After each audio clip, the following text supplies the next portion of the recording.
ನನ್ನ ಜೊತೆ ಇದ್ದಾರೆ ಲಕ್ಷ್ಮೀ ನಾಗಾನಂದ್ ಅವರು. ಅವ್ರಿಗೋಸ್ಕರ ಸ್ಪೆಷಲ್ ಆಗಿ ನಾನು ಕಸ್ತೂರಿ ಖರ್ಜೂರ್ ಮಾಡ್ಕೊಡ್ತಾ ಇದ್ದೀನಿ.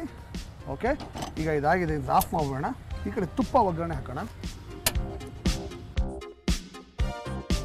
ನೀವು ಈ ಪ್ರೊಸೆಷನ್ ಆಗುತ್ತಲ್ಲ, ಮೆರವಣಿಗೆ ನೋಡಿದ್ದೀರ ಅದನ್ನು ನಾನು ತುಂಬ ಚಿಕ್ಕವಳಿದ್ದಾಗ ನೋಡಿದ್ದೀನಿ. ಎಷ್ಟು ಗಂಟೆ ಮುಂಚೆ ಹೋಗಿ ಕುತ್ಕೋಬೇಕಲ್ಲಿ?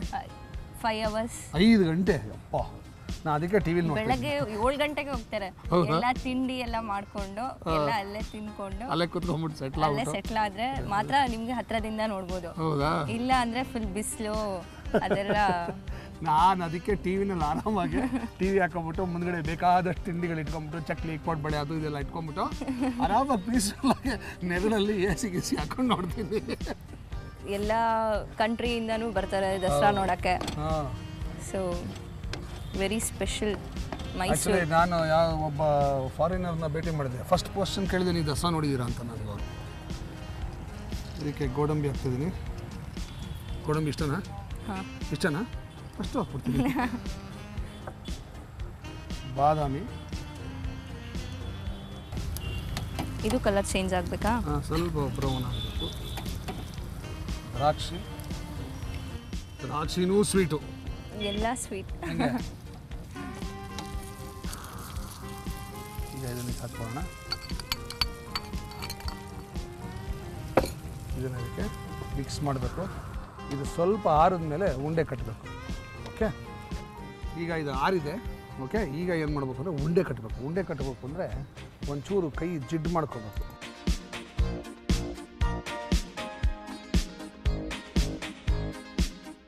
ಓಕೆ, ಹಿಂಗೆ ಉಂಡೆ ಕಟ್ಬಿಟ್ಟು ಇದನ್ನು ಕೊಬ್ಬರಿ ಪುಡಿಲಿ ಹಿಂಗೆ ಉದುರಿಸೋದು. ಇದು ಡೆಸಿಕೇಟೆಡ್ ಕೋಕೋನಟ್ ಪೌಡ್ರ್ ಅಂತ ಅಂಗಡಿಗಳಲ್ಲಿ ಸಿಗುತ್ತೆ. ಅದನ್ನು ತಂದುಬಿಟ್ಟು ಅದರಲ್ಲಿ ಅದನ್ನು ಉರುಳಿಸ್ಬೇಕು. ಹೀಗೆ ಉಂಡೆ ಕಟ್ಟೋದು.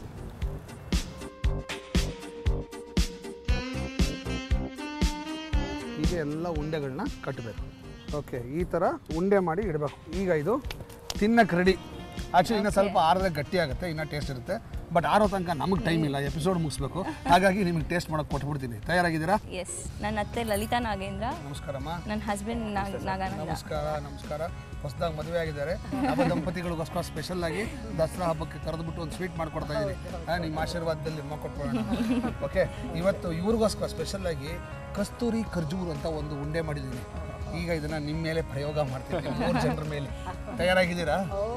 ಕಾನ್ಫಿಡೆನ್ಸ್ ಇದೆಯಾ? ನೀವೆಲ್ಲ ಮಾಡಿ ನೋಡಿದ್ದೀರಾ? ನೋಡಿಕೊಂಡು ನಮ್ಮ ಮೇಲೆ ಪ್ರಯೋಗ ಮಾಡ್ತಾರೆ. ಅದು ನಡೆಯುತ್ತಾನೆ.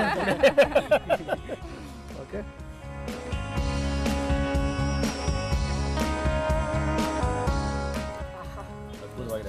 ತುಂಬಾ ಚೆನ್ನಾಗಿದೆ. ಚೆನ್ನಾಗಿದೆಯಾ?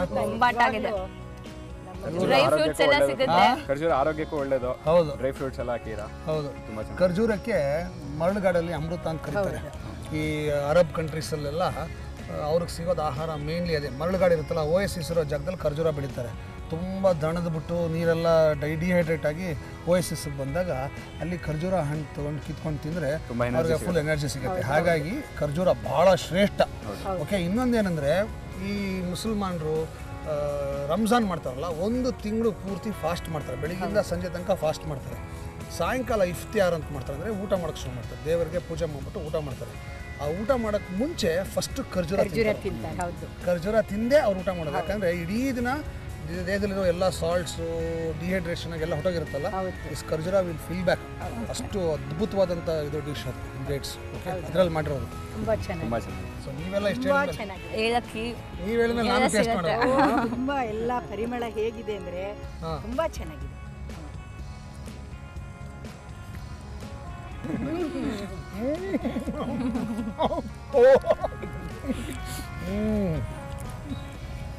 ಬಾಯಿ ಹಾಕೊಂಡ ತಕ್ಷಣ ಏಲಕ್ಕಿದು ರೋಸಸ್ ಪರಿಮಳ ಬಾಯಿ ತುಂಬ ಹರಡ್ಕೊಳ್ಳುತ್ತೆ. ತುಂಬ ಚೆನ್ನಾಗಿದೆ.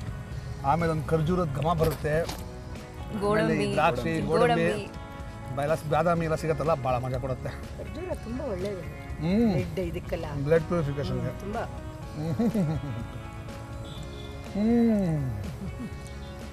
ಏನು ಪುಣ್ಯ ಮಾಡಿರ್ಬೇಕು ದಸರಾ ಟೈಮಲ್ಲೇ ಮೈಸೂರಲ್ಲೇ ಇದಕ್ಕಿಂತ ಪುಣ್ಯ.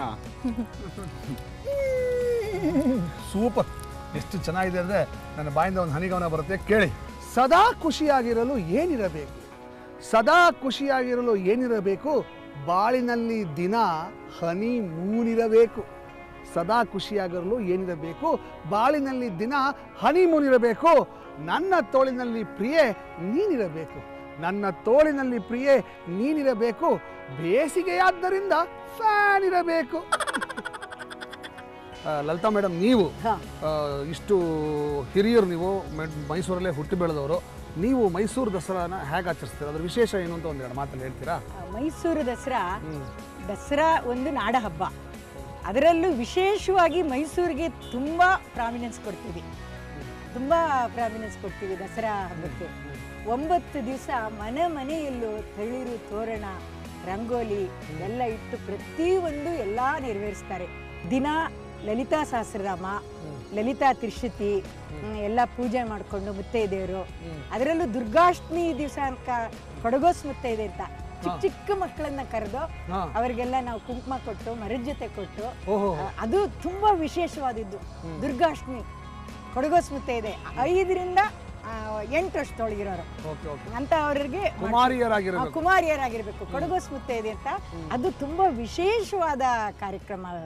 ಇನ್ನು ಮಾರನವಮಿ ಅಂದ್ರೆ ಅದರಲ್ಲೂ ಮೈಸೂರು ಮಹಾರಾಜರು ಅವರು ಶ್ರೀಕಂಠ ದತ್ತಂಗಿ ಅವರಿಗೆಲ್ಲ ಎಣ್ಣೆ ಹಚ್ಚಕ್ಕೇನೆ ಆ ಎಷ್ಟು ಜನನ್ ಕರೆಸ್ತಿದ್ರಂತೆ. ಹೌದಾ? ಮಾರನವಮಿ ದಿವಸ. ಮಾರನವಮಿ ಅಂದ್ರೆ ನಮ್ಮ ಗಂಡ್ಮಕ್ಳು ತಾಯಿಯರಿಗೆ ಭಾರಿ ವಿಶೇಷವಾಗಿರೋದು. ಮಗಂಗೆ ಮಾರನವಮಿ ಅಂತ ಹೆಸರು. ವಿಜಯದಶಮಿ ದಿವಸ ಏನು, ನಾವು ಹೋಗಿ ಅಲ್ಲಿ ಬನ್ನಿ ಮರಕ್ಕೆ ಪೂಜೆ ಮಾಡ್ಬಿಟ್ಟು, ನೋಡಿ ಅದೇ ಮಿಸ್ ಆಗೋಯ್ತು. ಬನ್ನಿ ಮರಕ್ಕೆ ಪೂಜೆ ಮಾಡಿ ಬನ್ನಿ ಸೊಪ್ಪು ತಗೊಂಡ್ಬಂದ್ಬಿಟ್ಟು ನಮ್ಮಂತ ಹಿರಿಯರ ಕೈಲಿ ಮಕ್ಕಳೆಲ್ಲ ಕೊಟ್ಟು ಕೈಲಿ ಇಸ್ಕೊಂಡು ನಮಸ್ಕಾರ ಮಾಡ್ತಾರೆ. ಬನ್ನಿ ಪೂಜೆ ಬಹಳ ವಿಶೇಷವಾಗಿರೋದು. ಹೌದು. ಬನ್ನಿ ಮರ ಆಕ್ಚುಲಿ ಪಾಂಡವರು ಅಜ್ಞಾತವಾಸದಲ್ಲಿ ಅವರ ಅಸ್ತ್ರಗಳನ್ನ ಬನ್ನಿ ಮರದ ಮೇಲೆ ಬಿಡ್ತಾರೆ. 9 ಬಾಣ ಬಿಡ್ತಾರೆ. ಅದಕ್ಕೆ 9 ದಿವಸ ನವರಾತ್ರಿ ಆಚರಣೆ ಮಾಡೋದು. 9 ಬಾಣ. ಅದರಲ್ಲಿ ದುರ್ಗಾಷ್ಟಮಿದೇ ವಿಶೇಷವಾದ್ದು. ವಿಶೇಷವಾಗಿರೋದು ದುರ್ಗಾಷ್ಟಮಿ. ನವರಾತ್ರಿದು ಕೊಂಡಾಡಕ್ಕೆ 1 ದಿನ ಸಾಲದು, 1 ವರ್ಷ ಸಾಲದು, ಹೇಳ್ತಾನೆ ಇರಬೇಕು. ಅಷ್ಟು ಚೆನ್ನಾಗಿರುತ್ತೆ. Thank you so much. ಬಹಳಷ್ಟು ಮಾಹಿತಿ ಕೊಟ್ರಿ ದಸರಾ ಬಗ್ಗೆ. ನಿಮ್ಮೆಲ್ರಿಗೂ ದಸರಾ ಹಬ್ಬದ ಶುಭಾಶಯಗಳು. ನಮ್ಮ ತಂಡದ ಪರವಾಗಿ ನಿಮಗೋಸ್ಕರ ಸ್ಪೆಷಲ್ ಆಗಿರೋ ಬೊಂಬಾಟ್ ಭೋಜನದ ಪುಸ್ತಕ. ಇದರಲ್ಲಿ ವಿಶೇಷವಾದಂಥ ಅಡಿಗೆಗಳಿದೆ. ದಯವಿಟ್ಟು ನಿಮ್ಮ ಮನೆಯವರ ಮೇಲೆ ಪ್ರಯೋಗ ಮಾಡ್ರಿ. ನೀವು ಕರೆದು ನಮ್ಮ ಫ್ಯಾಮಿಲಿಯವರಿಗೆ, ನನ್ನ ಮಗ ಸೊಸೆ ಹೊಸ ದಂಪತಿಗಳು ಕರೆದು ನಮಗೆ ಪ್ರೋತ್ಸಾಹ ಕೊಟ್ಟಿದ್ದಕ್ಕೆ ತುಂಬಾ ಧನ್ಯವಾದಗಳು. Thank you. ನಿಮ್ಮ ಆಶೀರ್ವಾದ ಇರಲಿ. Thank you so much. ಕಸ್ತೂರಿ ಖರ್ಜೂರ ಬೇಕಾಗುವ ಪದಾರ್ಥಗಳು: ಖರ್ಜೂರ 1 ಕಪ್ಪು, ಖೋವಾ 1 ಕಪ್ಪು, ತೆಂಗಿನ ತುರಿ 1 ಕಪ್ಪು, ಸಕ್ಕರೆ ಅರ್ಧ ಕಪ್ಪು, ಹಾಲು ಅರ್ಧ ಕಪ್ಪು, ದ್ರಾಕ್ಷಿ 1 ಹಿಡಿ, ಗೋಡಂಬಿ 1 ಹಿಡಿ, ಬಾದಾಮಿ 1 ಹಿಡಿ, ಎಳ್ಳು 2 ಚಮಚ, ಏಲಕ್ಕಿ ಪುಡಿ 1 ಚಮಚ, ರೋಸ್ ಎಸೆನ್ಸ್ 1 ಚಮಚ, ಕೊಬ್ಬರಿ ಪುಡಿ 1 ಕಪ್, ತುಪ್ಪ 1/4 ಕಪ್. ಮಾಡುವ ವಿಧಾನ: ಬಾಣಲೆಗೆ ಎಳ್ಳನ್ನು ಹಾಕಿ ಹುರಿದು ತೆಗೆದಿಡಿ. ಮಿಕ್ಸಿಗೆ ಖರ್ಜೂರ, ತೆಂಗಿನ ತುರಿ, ಸ್ವಲ್ಪ ಹಾಲು ಹಾಕಿ ನುಣ್ಣಗೆ ರುಬ್ಬಿಕೊಳ್ಳಿ. ಪ್ಯಾನ್ಗೆ 2 ಚಮಚ ತುಪ್ಪ ಹಾಕಿ ಅದರಲ್ಲಿ ರುಬ್ಬಿದ ಮಿಶ್ರಣ ಹಾಕಿ ಘಮ್ ಎಂದು ಹುರಿಯಿರಿ. ಬಾಣಲೆಗೆ ಖೋವಾ ಹಾಕಿ ಹಸಿ ವಾಸನೆ ಹೋಗುವವರೆಗೂ ಹುರಿದು ಅದಕ್ಕೆ ಸಕ್ಕರೆ, ಏಲಕ್ಕಿ ಪುಡಿ, ರೋಸ್ ಎಸೆನ್ಸ್, ಎಳ್ಳು, ಖರ್ಜೂರದ ಮಿಶ್ರಣ ಹಾಕಿ ಚೆನ್ನಾಗಿ ಕೆದಕಿ. ತುಪ್ಪದಲ್ಲಿ ಗೋಡಂಬಿ, ಬಾದಾಮಿ, ದ್ರಾಕ್ಷಿ ಹುರಿದು ಮಿಶ್ರಣಕ್ಕೆ ಹಾಕಿ ಚೆನ್ನಾಗಿ ಮಿಕ್ಸ್ ಮಾಡಿ. ಗಟ್ಟಿಯಾದಾಗ ಉಂಡೆ ಕಟ್ಟಿ ಕೊಬ್ಬರಿ ಪುಡಿಯಲ್ಲಿ ಉರುಳಿಸಿದರೆ ಕಸ್ತೂರಿ ಖರ್ಜೂರ ಸವಿಯಲು ಸಿದ್ಧ. ಇಲ್ಲಿಗೆ ನಮ್ಮ ಇವತ್ತಿನ ಬೊಂಬಾಟ್ ಭೋಜನ ಕಾರ್ಯಕ್ರಮ ಮುಕ್ತಾಯವಾಗುತ್ತೆ. ಮತ್ತೆ ಮುಂದಿನ ಸಂಚಿಕೆಯಲ್ಲಿ ಇದೇ ಕಾರ್ಯಕ್ರಮದಲ್ಲಿ ಇದೇ ಸಮಯದಲ್ಲೇ ದಸರಾದಲ್ಲೇ ನಾನು ನಿಮ್ಮನ್ನು ಮೀಟ್ ಮಾಡ್ತೀನಿ. ಅಲ್ಲಿ ತನಕ ದಯವಿಟ್ಟು ನಗ್ತಾ ಇರಿ, ಖುಷಿಯಾಗಿರಿ, ಚೆನ್ನಾಗಿ ತಿನ್ನಿ, ಆರೋಗ್ಯವಾಗಿರಿ. ನಮಸ್ಕಾರ.